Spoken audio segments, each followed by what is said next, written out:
Hello मेरे प्यारे बच्चों, वेलकम बैक। अरे मुझे पता है एग्जाम्स की वजह से थोड़ी टेंशन तो हो ही रही होगी, है ना? बट फिकर नॉट। आज हम कारतूस चैप्टर को ऐसे समझेंगे जैसे कोई ब्लॉकबस्टर मूवी देख रहे हो, बिल्कुल इजी और सुपर इंटरेस्टिंग। तो इस माइंड ब्लोइंग कहानी में पूरी तरह से खो जाने से पहले जल्दी से सब्सक्राइब बटन पर क्लिक कर दो ताकि एक भी चैप्टर मिस ना हो। और हाँ, दोस्तों के साथ शेयर भी कर लो, साथ में पढ़ने का मजा ही कुछ और होता है। रेडी हो? तो चलो अपनी टाइम मशीन स्टार्ट करते हैं और चलते हैं सीधे साल 1799 में। तो सीन शुरू होता है साल 1799 से। जरा इमेजिन करो, गोरखपुर का घना जंगल और रात का वक्त। इसी जंगल में एक ब्रिटिश कर्नल और उसका लेफ्टिनेंट एक खेमे में यानी एक टेंट में बैठे हुए हैं। उस टेंट में ना टेंशन का माहौल है। ये दोनों ऑफिसर्स हफ्तों से यहाँ डेरा डाले हुए हैं। पता है क्यों? पूरी की पूरी ब्रिटिश फौज सिर्फ एक आदमी को पकड़ने में लगी है, पर वो आदमी, अरे वो तो जैसे हवा है, किसी के हाथ ही नहीं आ रहा। तो सवाल ये है कि भाई ये आदमी है कौन जिसे पकड़ना इतना मुश्किल हो रहा है? इसका नाम है वजीर अली, एक ऐसा जांबाज जो अंग्रेजों के लिए आदमी कम और भूत ज्यादा बन गया है, जो बस आंखों में धूल झोंककर गायब हो जाता है। पता है सबसे मजेदार बात क्या है? कर्नल खुद उसकी बहादुरी से इतना इम्प्रेस्ड है कि वो लेफ्टिनेंट से कहता है कि वजीर अली की कहानियां सुनकर तो रॉबिनहुड की याद आ जाती है। सोचो, दुश्मन भी उसकी तारीफ कर रहा है। अच्छा, अब जरा ध्यान से सुनना, कज ये एक वेरी इंपॉर्टेंट एग्जाम क्वेश्चन है। सवाल ये है कि आखिर वजीर अली को अवध के नवाब के पद से हटाया ही क्यों गया था? चलो इसकी पूरी बैक स्टोरी समझते हैं। तो कहानी कुछ ऐसी है।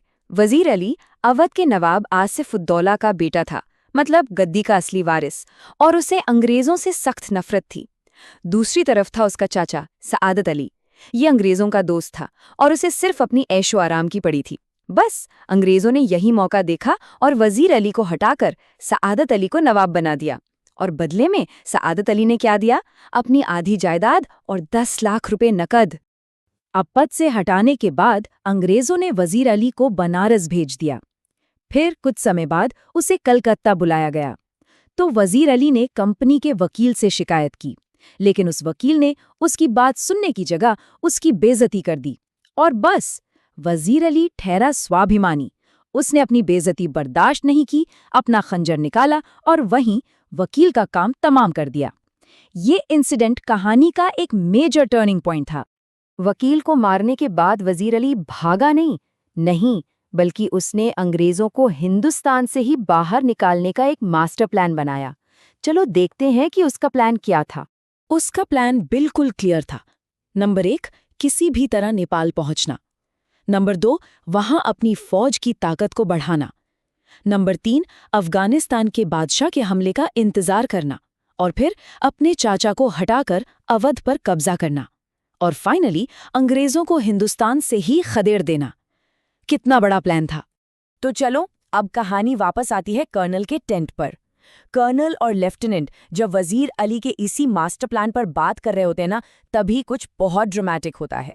उन्हें अचानक दूर से धूल का एक बड़ा सा बादल उठता दिखाई देता है, और उस धूल में से एक अकेला घुड़सवार पूरी रफ्तार से सीधे उन्हीं के कैंप की तरफ आ रहा है। वो घुड़सवार कैंप के पास आकर रुकता है और एकदम बेखौफ होकर चिल्लाता है, मुझे कर्नल से मिलना है। कर्नल को लगता है, अरे ये जरूर वजीर अली का कोई आदमी होगा जो उसे पकड़वाने आया है, और वो उसे अंदर बुला लेता है। अंदर आके घुड़सवार एक बड़ी अजीब सी मांग करता है। वो कहता है कि उसे वजीर अली को पकड़ने के लिए कुछ कारतूस चाहिए, मतलब गोलियां। कर्नल तो बेचारा उसकी बातों में आ जाता है और उसे वजीर अली को पकड़ने में मदद करने के लिए 10 कारतूस दे भी देता है। कर्नल को जरा भी आइडिया नहीं है कि वो किससे बात कर रहा है। और फिर आता है स्टोरी का सबसे बड़ा ट्विस्ट। जैसे ही कर्नल उस घुड़सवार का नाम पूछता है, वो मुस्कुरा कर कहता है, वजीर अली। ये सुनते ही कर्नल के तो होश उड़ जाते हैं।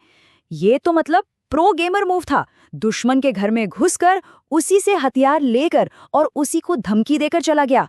अनबिलीवेबल। इससे पहले कि कर्नल कुछ समझ पाता, वजीर अली ये कहकर घोड़े पर सवार होकर चला जाता है, आपने मुझे कारतूस दिए, इसलिए आपकी जान बख्शता हूं। घोड़ों की टापों की आवाज दूर होती जाती है और कर्नल हक्का बक्का, मतलब कंप्लीटली स्पीचलेस, बस खड़ा का खड़ा रह जाता है। तो इस कमाल की कहानी से एग्जाम के लिए सबसे इंपॉर्टेंट पॉइंट्स क्या हैं? चलो जल्दी से वजीर अली के कैरेक्टर को समराइज करते हैं, ये एग्जाम में जरूर पूछा जा सकता है। देखो, वजीर अली साहसी और निडर था क्योंकि वो अकेले ही दुश्मन के कैंप में घुस गया। वो चतुर था, उसने कर्नल को ही बेवकूफ बना दिया। वो स्वाभिमानी था, उसने अपनी बेइज्जती बर्दाश्त नहीं की।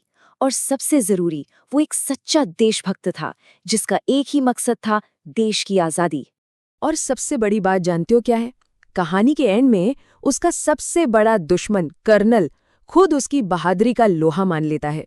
जब लेफ्टिनेंट पूछता है कि वो कौन था, तो कर्नल के मुंह से सच ही निकलता है, एक जांबाज सिपाही। तो बच्चों, ये थी वजीर अली की हिम्मत और होशियारी की कहानी। अब एक सवाल आपके लिए, कमेंट्स में जरूर बताना। सोचो, अगर आप कर्नल की जगह होते और आपके सामने वजीर अली खड़ा होता तो आप क्या करते? मैं आपके जवाब का इंतजार करूंगा। और हाँ, अगर ये चैप्टर अच्छे से समझ आया हो तो इसे लाइक और शेयर करना मत भूलना।